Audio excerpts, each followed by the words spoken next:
বাসা বাড়িতে যে টিকটিকিগুলো থাকে এগুলোকে মারার বিধান কি? প্রিয় দেশবাসী, বাসা বাড়িতে যে টিকটিকি থাকে এগুলো মারার বৈধতা রয়েছে এবং এগুলো মারার ক্ষেত্রে রাসূল সাল্লাল্লাহু আলাইহি ওয়াসাল্লাম উৎসাহমূলক অনেক সওয়াবের কথা বলেছেন।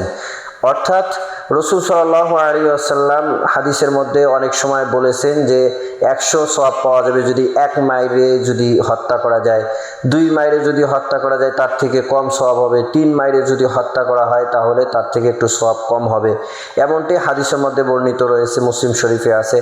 বিশেষ করে বুখারী শরীফের মধ্যে রাসূল সাল্লাল্লাহু আলাইহি ওয়াসাল্লাম অর্ডার করেছেন, আমার রাসূলুল্লাহ সাল্লাল্লাহু আলাইহি ওয়াসাল্লাম বিকাতরিল ওয়াসাকি, রাসূল সাল্লাল্লাহু আলাইহি ওয়াসাল্লাম এই টিকটিকি মারার জন্য আদেশ করেছেন এবং বলেছেন ওয়াকানা ইয়ানফুখু আলা ইব্রাহিম আলাইহিস সালাম, যে কেননা এই টিকটিকি হচ্ছে ইব্রাহিম আলাইহিস সালামকে যখন আগুনের কুণ্ডে ফেলানো হয়েছিল সেই সময় এই টিকটিকি ফুৎকার দিয়েছে, ফু দিয়েছে, আগুনকে আরো প্রজ্বলিত করেছে।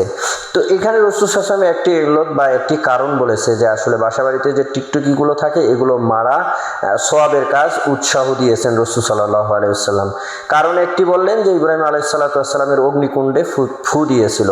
আরেকটি কারণ ফুকাহা ইকরাম বলেছেন যে এটা হলো ফয়সিকাত থেকে, অর্থাৎ এই প্রাণী মুজি, কষ্টদায়ক প্রাণী এবং এর মধ্যে বিষাক্ত রয়েছে, ক্ষতিকর প্রাণী, এগুলো খাবারের মধ্যে গেলে খাবার নষ্ট হয়ে যায়, এর কারণে পেটের ট্রাবল হয়ে পেটের সমস্যা দেখা যায়।